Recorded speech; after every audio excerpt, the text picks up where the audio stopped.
મિત્રો, જય દ્વારકાધીશ। આજના નવા વિડીયોમાં આપનું સ્વાગત છે। બાળ મિત્રો, ધોરણ 4 વિષય ગુજરાતી કુહુમાં પાઠ 1 ખિસ્સામાં પહેલવાન, હા તેના વિશે આગળ આપણે ભાગ 1 અને ભાગ 2 એમ બે વિડીયો જોઈ ગયા। પહેલા ભાગના વિડીયોમાં 1 થી 12ની પ્રવૃત્તિ, બીજા ભાગના વિડીયોમાં 13 થી 24ની પ્રવૃત્તિ અને હવે ભાગ 3ની અંદર 25 થી 36ની પ્રવૃત્તિ જોઈશું। જો આગળના ભાગ 1 અને ભાગ 2ની પ્રવૃત્તિના વિડીયો જોયા ન હોય તો પહેલાં તે વિડીયો જોવા વિનંતી, જેથી આ વિડીયોમાં વધારે ખબર પડે। તો હવે પ્રવૃત્તિ 25થી શરૂઆત કરીએ। તો પ્રવૃત્તિ 25, ગીતને આધારે વિકલ્પો પસંદ કરીને પ્રશ્નના ઉત્તર આપો। જો સાચા વિકલ્પ સામે હુર્રે લખો અને જો ખોટો વિકલ્પ હોય ત્યાં ફુર્રે ફુર્રે લખો। તો પહેલું છે, અક્ષયજીની ઉંમર લગભગ કેટલી હશે? તો કે 70 થી 80 વર્ષ, 10 થી 12 મહિના કે 10 થી 12 વર્ષ।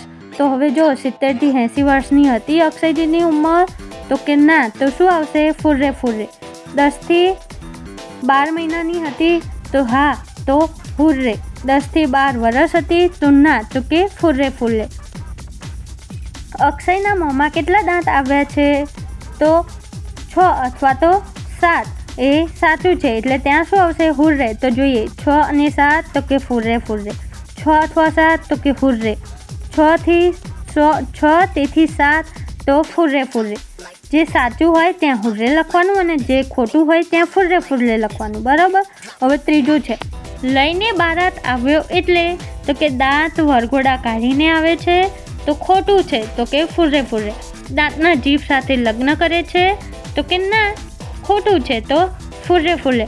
આગળના દાંત આવ્યા પછી બીજા દાંત અને દાઢ પણ ફૂટવા માંડ્યા તો સાચી વાત છે, તો હુર્રે। ચોથું, નાના બાળકો દરેક વસ્તુ મોઢામાં નાખે છે કારણ કે દાંત ફૂટે ત્યારે તેમને ખંજવાળ આવતી હોય છે, તેથી તો સાચું વાક્ય છે, તો શું આવશે? હુર્રે। બાળકોને બધું જ ભાવતું હોય છે તેથી તો ખોટું, તો કે ફુર્રે ફુર્રે। મમ્મી બાળકને બધી વસ્તુ ખાવા આપે છે તેથી તો ખોટી વાત છે, તો ફુર્રે ફુર્રે। હવે 26મી પ્રવૃત્તિ, વાક્યોની ગીતની કઈ પંક્તિ લાગુ પડશે શોધો અને પહેલો છેલ્લો શબ્દ લખો। હવે આપણે આગળ ગીત જોયું હતું ને, અક્ષયજીને દાંત આવ્યા, હુર્રે હુર્રે અક્ષયજીને દાંત આવ્યા, એના આધારે કેટલાક પ્રશ્નોના જવાબો છે, કેટલીક પ્રવૃત્તિઓ છે તે આપણે જોઈએ છીએ। તો આની અંદર ઉદાહરણ આપ્યું છે, દાંત આવવાથી અક્ષયની શક્તિ પહેલાં કરતાં વધી ગઈ। તો આનો જવાબ છે બોખા મોંમાં હથિયારો તાકાત આવ્યા। એટલે હવે આગળ આપણે જાતે લખવાના છે પ્રશ્નોના જવાબો। તો જોઈએ તો કે શું છે પહેલું, એકલું દૂધ ને દૂધ જ પીવાનું તે કાંઈ ગમે? તો આમાં આપણને શું હતું ગીતમાં? મોઢામાંથી બોટલનો દૂચો મારતા હતા અને નીરતા હતા, હાય હાય કેવો ખોરાક, એ જવાબ આવે છે। બીજું, દાંત આવે એટલે જાત ભાતના સ્વાદવાળી વસ્તુઓ ખાઈ શકાય છે। હવે ભેળ ભૂસું ભજીયાને ભાત આવ્યા। ત્રીજું છે, મોના ઘરમાં થોડા જણ રહેવા આવ્યા છે, મોટી ઉંમરે ઘર ખાલી કરી દેશે। એટલે આમાં આપણે શું કરવાનું છે? ગીતમાંથી આવા શબ્દો આવું વાક્ય બનતું હોય એવા શબ્દો, એવું વાક્ય આપણે લખવાનું છે। જીભને મોંમાં સૂનું સૂનું ત્રીજું છે, મોના ઘરમાં થોડા જણ રહેવા આવ્યા છે, મોટી ઉંમરે ઘર ખાલી કરી દેશે। એટલે મોના ફ્લેટમાં 6-7 ભાડવાત આવ્યા। ચોથું, આ મોઢાના ઘરમાં તો દાંત વિના હું સાવ એકલી અટુલી હતી, જીભને મોંમાં સૂનું સૂનું લાગતું હતું, દાંત તો શું દંતુડિયાયું આવતું નહોતું। હવે પાંચમું, નમસ્તે કરવાના બહાને હું તો બચકું ભરવાની મજા લઈ લઉં, શેર ઝુકાવી એ પહેલાં તો જે કરે પછી લાગ જોઈ બરડામાં બચકું ભરે, આહા આહા મજા મજા, હડીપ્પા ભલ્લે ભલ્લે ભલ્લે ભલ્લે। સાતમું, અક્ષયની તો રોટલી કે શાક જે ગણો તે ફક્ત દૂધ જ એની રોટલી ને એ જ એનું શાક। હવે 7મી પ્રવૃત્તિ છે, અહીં કેટલાક શબ્દો આપ્યા છે, એમને અક્ષયના દાંત આવતા પહેલાં કે દાંત આવ્યા પછી એમ કઈ પરિસ્થિતિને લાગુ પડે છે તે જુદા જુદા ખાનામાં લખો। એટલે અહીંયા શબ્દો આપેલા છે અને દાંત આવ્યા પહેલાં લખવાનું અને દાંત આવ્યા પછી લખવાનું. તો પહેલું છે રોટલી, તો એ દાંત આવ્યા પછી ચાવી શકે, એટલે એ શેમાં આવશે? દાંત આવ્યા પછી. શાંત, એટલે દાંત આવે પહેલાં કેવું હોય બાળક? શાંત હોય, એટલે એ શેમાં આવશે? દાંત આવ્યા પહેલાંમાં. શક્તિ, તો દાંત આવ્યા પછી તેની શક્તિ વધી જાય, એટલે એ દાંત આવ્યા પછી. ચળ, એટલે દાંત આવ્યા પહેલાં. સૂનું, દાંત આવ્યા પહેલાં. જાન, દાંત આવ્યા પછી. હુર્રે, દાંત આવ્યા પછી. બચકું, દાંત આવ્યા પછી. ચવાણું, દાંત આવ્યા પછી. દાંત આવ્યા પછી જે ચવાણું ને બધું ખાઈ શકતો હતો, દાંત આવે પહેલાં ખાઈ શકાય નહીં, એટલે શેમાં આવે? દાંત આવ્યા પછીમાં. ડૂચો, તો પહેલાં તો ખાવામાં શું કરે? ડૂચો મારે, દાંત ના હોય એ પહેલાં, એટલે શેમાં આવે? દાંત આવ્યા પહેલાંમાં. બોખો, દાંત આવ્યા પહેલાં. શેરડી, દાંત આવ્યા પછી ખાઈ શકે. બોટલ, દાંત આવ્યા પહેલાં. ચચુકા, ચીચુકા, દાંત આવ્યા પછી. ચોકલેટ, દાંત આવ્યા પછી. જામફળ, દાંત આવ્યા પછી. અને કેરી, દાંત આવ્યા પછી. આ આપણે દાંત આવ્યા પહેલાંનું દાંત આવ્યા પછી શું શું કરી શકે એ આપણે જોયું. હવે છે કેટલાક પ્રશ્નોના જવાબ, તો કે પ્રશ્નોના ઉત્તર લખો. તો ચલો જોઈએ. પહેલું કીધું છે અક્ષય હોશિયાર છે કે નહીં? કેવી રીતે ખબર પડીએ? તો કે અક્ષય હોશિયાર છે, તે નમસ્તે કરવાને બહાને લાગ જોઈ બીજાને બરડામાં બચકું ભરે છે. બીજું, દાંતની સાથે ઝઘડો અને પંચાત આવે એમ કેમ કહ્યું હશે? તો કે દાંત આવતા જ અક્ષય જે તે વસ્તુ મોઢામાં નાખવા લાગ્યો અને જેને તેને લાગ જોઈને બરડામાં બચકા ભરવા લાગ્યો, જેનાથી ઝઘડો થતાં આથી દાંતની સાથે ઝઘડો અને પંચાત આવે એમ કહ્યું હશે. ત્રીજું, દાંત આખી જાન લઈને આવ્યા છે એવું કેમ કહ્યું હશે? તો કે દાંત આવવાની શરૂઆત થઈ પછી બધા દાંત એક પછી એક આવવા લાગ્યા, તેથી દાંત આખી જાન લઈને આવ્યા છે એવું કહ્યું હશે. ચોથું, શું દાંત વગરના અક્ષયને તેના મમ્મી પપ્પા ભૂખ્યો રાખતા હશે? તો તમે અક્ષયને ભૂખો મારતા હતા એમ કેમ કહ્યું હશે? તો કે દાંત વગરના અક્ષયને તેના મમ્મી પપ્પા ભૂખ્યો નહીં રાખતા હોય, પરંતુ તેને બોટલમાં પ્રવાહીના રૂપમાં જ જે તે વપાતું સ્વાદિષ્ટ વાનગીઓ ખાવા મળતી નહીં, આથી તમે અક્ષયને ભૂખો મારતા હતા એમ કહ્યું હશે. હવે પાંચમું, અક્ષય નાનો હોવા છતાં એને માનથી કેમ બોલાવે છે? તો કે કોઈ પણ બાળકની વિશેષ વાત કરવી હોય તો તેને માનથી જ બોલાવાય, તેથી અક્ષય નાનો હોવા છતાં એને માનથી બોલાવે છે. છઠ્ઠું, દાંત આવતા પહેલાં જીભને એકલું લાગતું હશે ત્યારે એ શું કહેતી હશે? તો કે દાંત આવતા પહેલાં જીભને એકલું લાગતું હશે ત્યારે એ કહેતી હશે, આવડા મોટા ઘરમાં મારે એકલા જ રહેવાનું, મને સાથ આપનાર કોઈ હોય તો કેવું સારું. પછી 29મું, ઉદાહરણને આધારે શબ્દ બનાવો, 3 જોડી ઉમેરો. એટલે આપણને જો 3 આપેલું છે, 3 ખાનામાં આપેલું છે શબ્દ, એના આધારે આપણે બીજો શબ્દ બનાવવાનો છે ઉદાહરણની જેવું, અને બાકીના 3 ખાના ખાલી છે એમાં આપણે શબ્દ પણ ઉમેરવાનો છે ને એના અનુરૂપ બીજો શબ્દ પણ ઉમેરવાનો છે. તો જોઈએ, જો પહેલું છે દાંત અને દંતોડ્યું. દાંત એટલે દંતોડ્યું, તો વાત એટલે વાતોડ્યું, સાત એટલે સાતોડ્યું, બચ્ચું એટલે બચુડ્યું, લપ એટલે લપલપ્યું, દોઢ એવું આપેલું છે દોઢ્યું. એ જ રીતે તારો તો તારલ્યું, ધુમાડો ધુમાડ્યું, એકલ્યું. પછી આગળને આપણે 3 જાતે લખવાનું છે. તો ચલો લખીએ. સાપ, તો કે સાપોલ્યું. ઉતાવળ, તો કે ઉતાવળ્યું. ટકટક, તો કે ટકટક્યું. હવે આગળની પ્રવૃત્તિ છે 30 નંબરની. તો કે નીચે આપેલા શબ્દો ઝડપથી બોલો. કયા અક્ષર બોલતી વખતે જીભ દાંતને અડે છે કહો. આવા બીજા શબ્દો શોધો અને બોલો. તો આમાં આપણે જોઈએ, જો તબડક, તબડક, તબાક, તબડક, આમાં જ્યાં જ્યાં લીટી દોરી છે તની નીચે, તો એ બોલીએ ને ત્યારે આપણે જીભ અને દાંતને અડે છે. જીભ આપણી દાંતને અડે છે એટલે શેની નીચે અડે છે? તો કે ત બોલો તો ત બધા તો અડે છે ને જીભ દાંતને, એટલે તની નીચે લીટી કરવાની. પછી થપ થપ છે, તો અહીંયા આગળ જો થપ એટલે થ બોલો ને ત્યારે જીભ દાંતને અડે અને પ બોલો ને ત્યારે ના અડે. જો તો જ્યાં જ્યાં થ હશે ત્યાં આવશે નીચે લીટી દોરવાની છે. પછી ધડ ધડ ધડ, એમાં ધ બોલો ત્યારે જીભ દાંતને અડશે અને ડ બોલો ત્યારે જીભ દાંતને અડશે નહીં. એટલે ક્યાં આવશે લીટી? ધની નીચે બધે લીટી દોરવાની. પછી ટન ન ન ન ન ન ન, એમાં ન બોલો ને ત્યારે દાંત જોડે જીભ અડે એટલે નની નીચે લીટી આવશે. પછી ધીશુમ ધીસ ધીસ ધીશુમ, એમાં એકમાં અડતી નથી એટલે એમાં ક્યાંય આવશે નહીં. પછી દડ દડ દડ દડ દડાક દડ દડ, એમાં દની નીચે આવશે. દે ધનાધન દે ધનાધન, એમાં દ ધના ન, દ ધના ન, એની નીચે લીટી આવશે. એ જીભ દાંતને અડે છે. પછી તડ તડ તડાક તડ તડ, એમાં તની નીચે જ્યાં જ્યાં ત દેખાય ત્યાં તે નીચે લીટી દોરવાની. પછી 31મો, ધારો કે તમે સવારે ઉઠો ત્યારે તમને ખબર પડે કે તમારા દાંત ગાયબ થઈ ગયા છે. હવે તમે શું શું કરી શકો અને શું શું ન કરી શકો તેની ચર્ચા કરવાની છે. તો ચલો જોઈએ શું શું કરી શકાય. દાંત ગાયબ થઈ ગયા હોય તો શું શું કરી શકાય? તો પહેલું, પ્રવાહી પી શકાય, ક્રશ કરેલો ખોરાક ખાઈ શકાય અને કોગળા કરી શકાય. આ બધું કરી શકાય. અને શું શું ન કરી શકાય? તો કે પહેલું, બરાબર સ્પષ્ટ બોલી ન શકાય. બીજું, ચણા રોટલા જેવી કઠણ વસ્તુઓ ચાવીને ખાઈ ન શકાય. અને ત્રીજું, બ્રશ ન કરી શકાય. આવી ક્રિયાઓ કરી શકાય નહીં. હવે 32મું છે, 3ના જૂથમાં કામ કરો. તમારા દાંતને પાછા બોલાવવા માટે આપેલો પત્ર પૂરો કરો. અહીં એક પત્ર આપેલો છે, એમાં જ્યાં જ્યાં ખાલી જગ્યા છે તે આપણે પૂરી કરવાની છે. તો ચલો જોઈએ.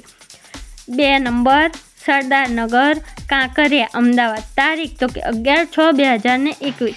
મારા પ્રિય દાંત, તમને કોગળા ભરીને યાદ. આજે સવારે હું ખાલી જગ્યા ત્યારે એટલે હું ઉઠ્યો ત્યારે મને ખબર પડી કે તમે અચાનક મારું મોઢું છોડીને ગાયબ થઈ ગયા છો. ખાલી જગ્યા વિના મને કેટલી મુશ્કેલી પડી છે. તો કે તમારા વિના. એ હું તમને કેવી રીતે કહું? હું ખાલી જગ્યા ખાલી જગ્યા ખાલી જગ્યા અને ખાલી જગ્યા જેવી વસ્તુઓ ખાઈ ખાલી જગ્યા નથી. તો કે હું સેવ, ચણા, પાપડ અને રોટલી જેવી વસ્તુઓ ખાઈ શકતો નથી.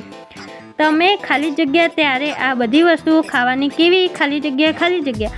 તો કે તમે હતા ત્યારે આ બધી વસ્તુઓ ખાવાની કેવી મજા પડતી. આ બધું દાંતને કહેવાનું છે. હો, તમને ખબર છે આજે મારે માત્ર દૂધ પીને જ કામ ચલાવવું ખાલી જગ્યા એટલે કે પડે છે. આમ તો શીરો મને ખાલી જગ્યા ભાવે છે, પણ તમે મોંમાં નથી ત્યારે મને એનોય સ્વાદ બદલાયેલો લાગે છે. હવે તમે આવી જશો તો આપણે સરસ સરસ વસ્તુઓ ખાઈશું. તમારી આજુબાજુ જીભ બહેન ડાન્સ ખાલી જગ્યા તો કે કરશે. હું તમને ખૂબ ચોખ્ખા રાખીશ.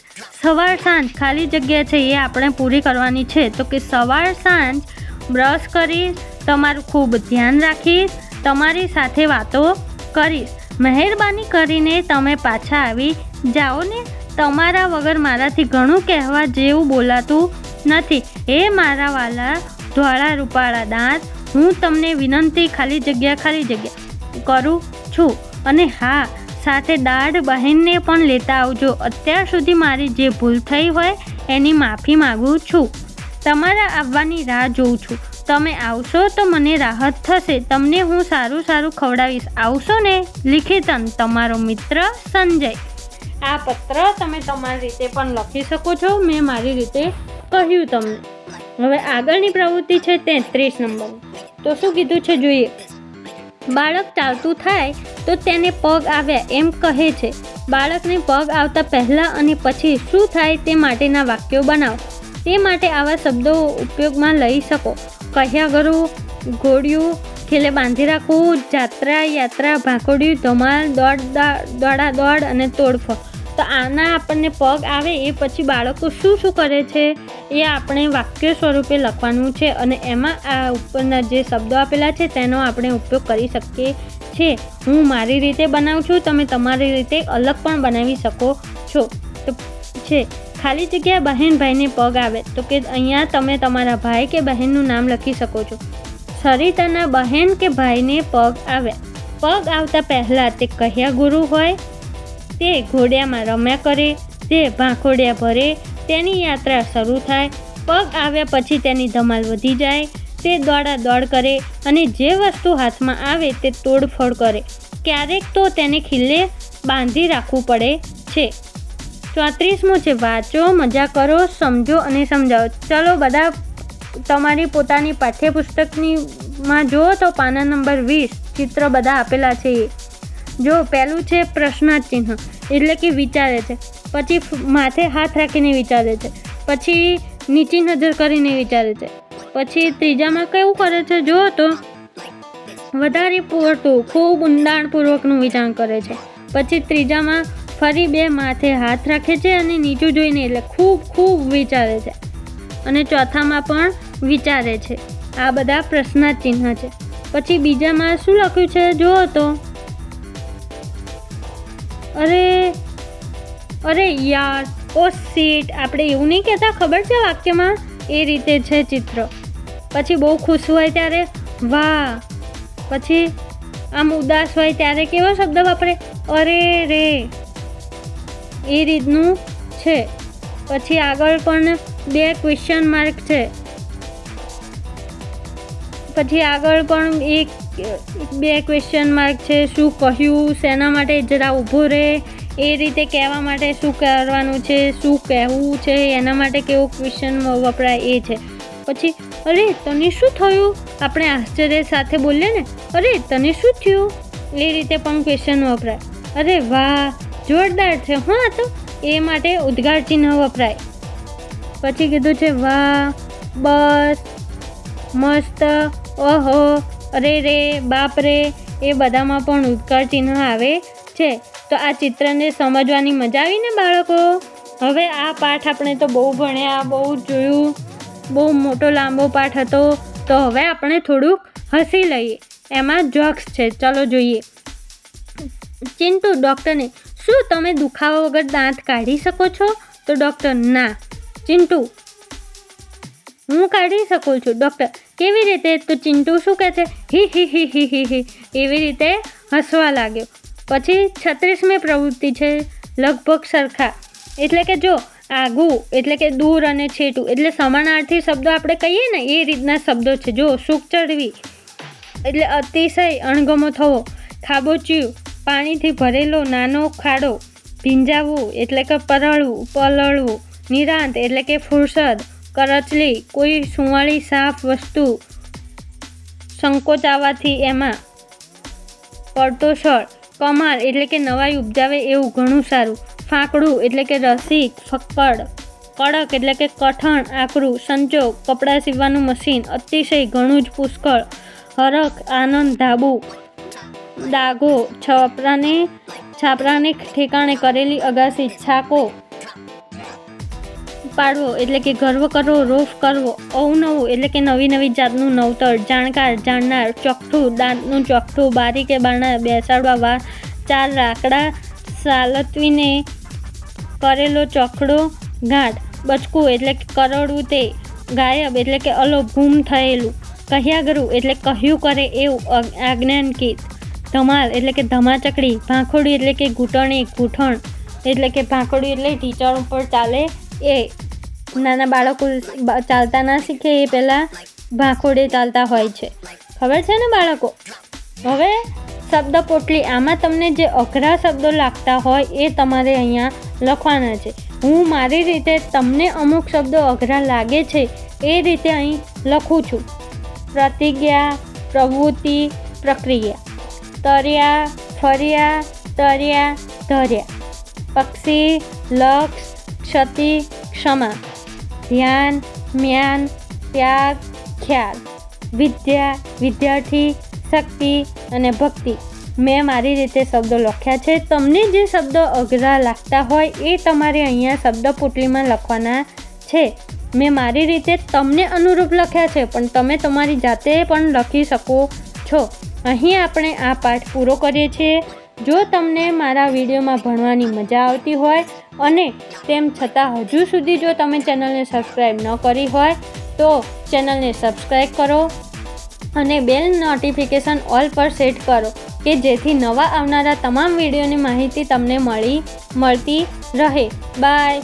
જય દ્વારકાધીશ.